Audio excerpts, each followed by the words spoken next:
যুক্তরাষ্ট্র বাদে জাতিসংঘের নিরাপত্তা পরিষদের সব সদস্য দেশ গাজার দুর্ভিক্ষকে মানবসৃষ্ট সংকট বলে অভিহিত করেছে।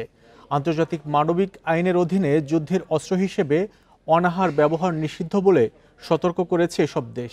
এদিকে গাজায় দুর্ভিক্ষ ছড়িয়ে পড়েছে বলে জানিয়েছে জাতিসংঘ। উপত্যকায় অনাহারে আরও 10 জনের মৃত্যু হয়েছে। 12 ত্রাণ প্রত্যাশী সহ অন্তত 51 ফিলিস্তিনি নিহত হয়েছে। গাজা সিটির দুর্ভিক্ষ নিয়ে বুধবার জাতিসংঘের নিরাপত্তা পরিষদে একটি বৈঠক অনুষ্ঠিত হয়েছে। এতে উপত্যকার দুর্ভিক্ষকে মানবসৃষ্ট সংকট বলে অভিহিত করেছে নিরাপত্তা পরিষদের 14টি দেশ। তাদের যৌথ বিবৃতিতে বলা হয়, গাজায় অবিলম্বে নিঃশর্ত এবং স্থায়ী যুদ্ধবিরতি, হামাস এবং অন্যান্য গোষ্ঠী কর্তৃক আটক সব জিম্মিকে মুক্তি, গাজা জুড়ে ত্রাণ সরবরাহ উল্লেখযোগ্য বৃদ্ধি এবং ইসরায়েলকে অবিলম্বে ত্রাণের ওপর সব বিধিনিষেধ প্রত্যাহারের আহ্বান জানানো হয়।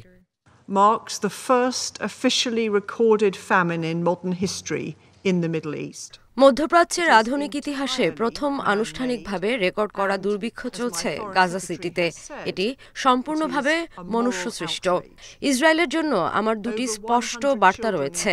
একটি হলো অবিলম্বে ত্রাণ অবরোধ তুলে নেওয়া, আর দ্বিতীয়টি জাতিসংঘ এবং আন্তর্জাতিক এনজিওগুলোকে বাধা ছাড়াই জীবন রক্ষাকারী কাজ পরিচালনার অনুমতি দেয়া। Immediately lift restrictions and allow food, medical supplies and fuel.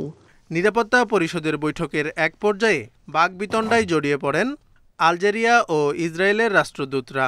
অনাহারে শিশু এবং হামলায় সাংবাদিক নিহতের ছবি বর্ণনা করার সময় আবেগাপ্লুত হয়ে পড়েন আলজেরিয়ার রাষ্ট্রদূত আমার বেনজামা।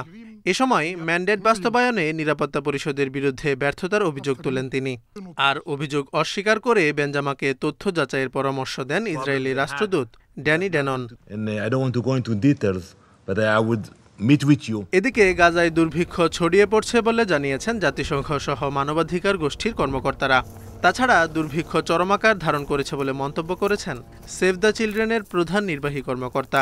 জানান, সীমান্তে হাজারো ত্রাণবাহী ট্রাক থাকলেও ইসরায়েলের অবরোধে এসব গাজায় ঢুকতে পারছে না। Zobayer Hussain, independent news.